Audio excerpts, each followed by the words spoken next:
Good morning विद्यार्थियों। इससे पहले वाली क्लास में मैंने अरस्तु का जीवन परिचय और उसके अर्की की रचनाओं के बारे में और कौन कौन सी परिस्थितियों का उस पर प्रभाव पड़ा इस पर हमने चर्चा की। आगे हम चर्चा करते हैं अरस्तु द्वारा अपनाई गई राजनीति विज्ञान में अध्ययन पद्धति।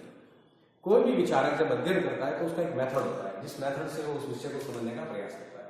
अगर हम जीव विज्ञानियों की बात करें, वनस्पति विज्ञानियों की बात करें तो उनके अपने अध्ययन के तरीके होते हैं।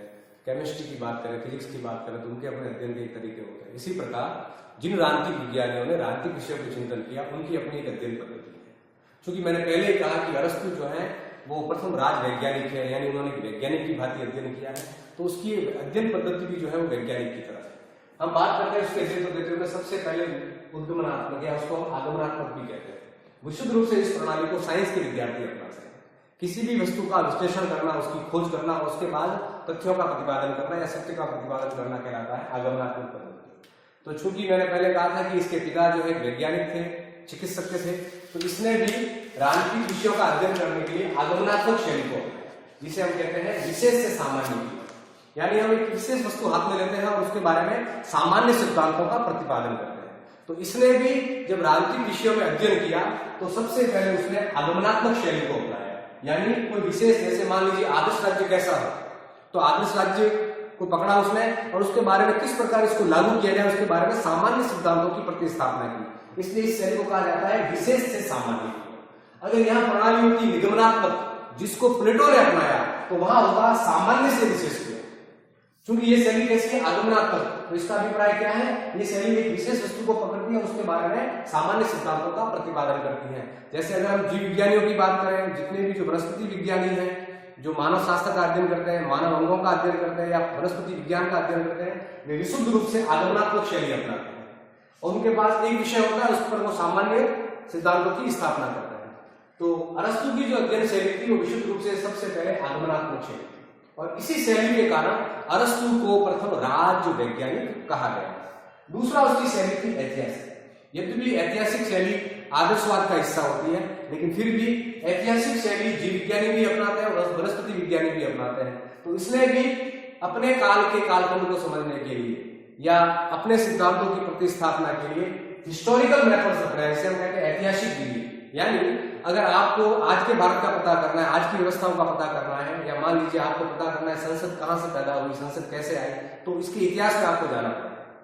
संसद की उत्पत्ति कैसे हुई, इसके लिए इतिहास में आपको जाना पड़ेगा।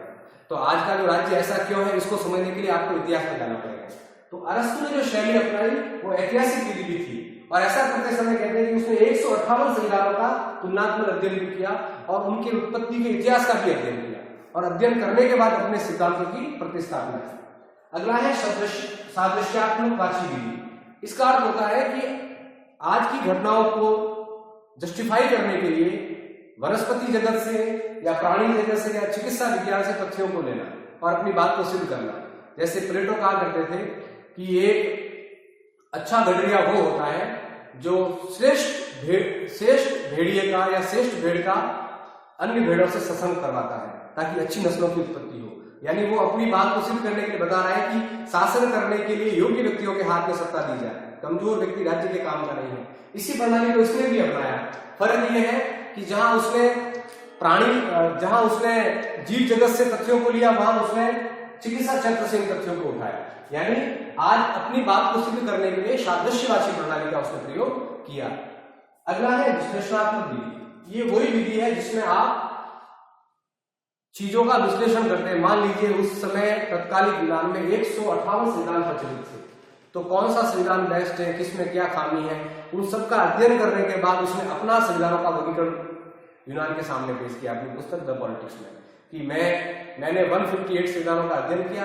अध्ययन करने के बाद मुझे लगा कि इस संविधान में ये विशेषता है अच्छी, इसमें ये खराब है। तो उसने 158 संविधानों का अध्ययन करके फिर अपना राजनीतिक सिद्धांत दुनिया को दिया।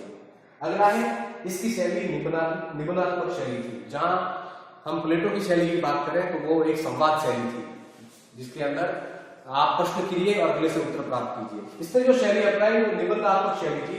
उसने बकायदा वर्णन के रूप में हर चीज को लिखा और अपने तथ्यों की पुष्टि की।